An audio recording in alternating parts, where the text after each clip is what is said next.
Ini bukan cuma sekedar balapan biasa. Ini adalah sebuah pertaruhan.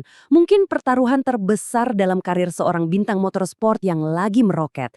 Di Grand Prix Brazil, Veda Pratama bakal diuji sampai ke titik batasnya. Yuk, kita bongkar ceritanya. Semuanya berawal dari sini. Ekspektasi yang wah setinggi langit. Setelah debutnya yang fenomenal itu, media Jerman gak pakai ragu. Langsung kasih dia julukan ini, Rocket Moto3. Keren kan? Tapi julukan itu sekaligus jadi beban yang super berat di pundak seorang rookie. Ingat kan, setelah finish kelima yang bikin semua orang melongo di Thailand, Veda Ega Pratama tiba di Brazil dengan senyum lebar. Dia datang bukan cuma sebagai pembalap, tapi dia bawa harapan jutaan fans dari seluruh Indonesia. Suasananya tuh positif banget. Dia disambut hangat, bahkan sampai dapat julukan lokal OVD-nya keren. Veda juga ngebales dengan asyik, nyapa semua orang bom dia, dan teriak Joga Bonito, benar-benar nyatu sama semangat Brazil. Tapi, di balik semua keceriaan ini, monster yang sebenarnya udah nungguin. Oke, senyum dan sapaan hangat itu kayaknya bakal diuji habis-habisan. Ujian pertama Veda itu bukan pembalap lain loh, tapi monster dari aspal dan beton. Sirkuit Autodromo Internasional Ayrton Senna. Dan ini bukan sirkuit biasa. Coba deh bayangin, semua pembalap, semua tim, start dari nol. Nggak ada data, nggak ada pengalaman sama sekali. Mereka harus ngelawan panas yang nyiksa, layout sirkuit yang berlawanan arah jarum jam yang bikin badan rontok, dan yang paling parah, musuh tak kasat mata di ketinggian hampir 800 meter. Udara tipis yang seolah-olah mencekik tenaga motor. Nah, disinilah mindset Veda itu kelihatan beda.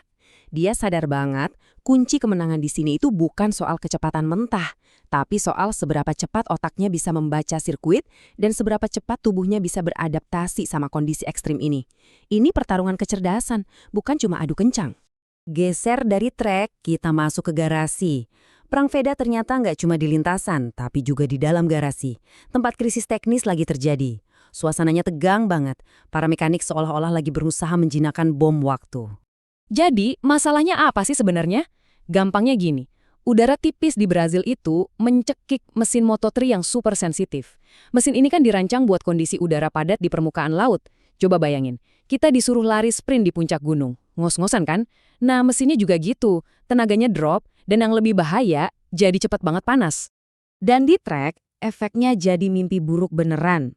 Mesinnya nyendat-nyendat, tenaganya hilang pas lagi dibutuhin banget buat keluar tikungan, dan baru 5 putaran aja, mesinnya udah overheat, bisa-bisa jebol di tengah jalan.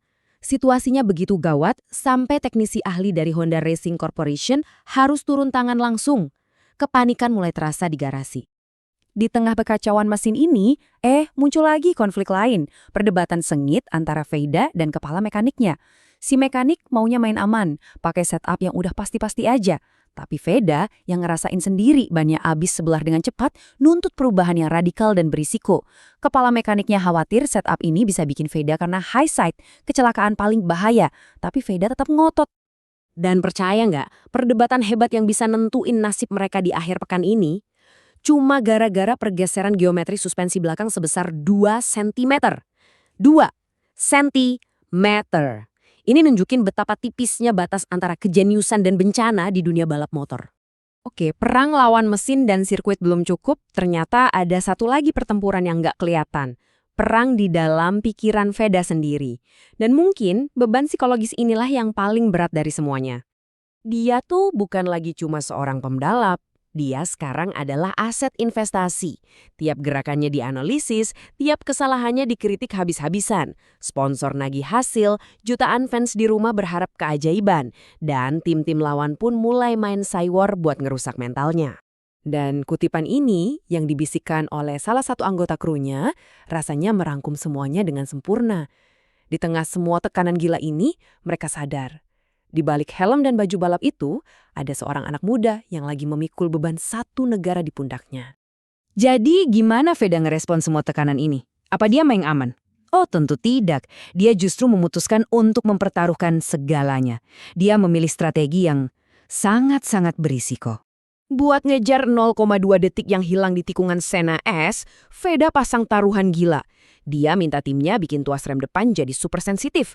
Terus dia ngerem nekat, telat banget, pas di jantung tikungan. Ini kayak menari di atas mata pisau. Salah nekan rem 1 mm aja, roda depan bakal ngunci dan tamat sudah balapannya.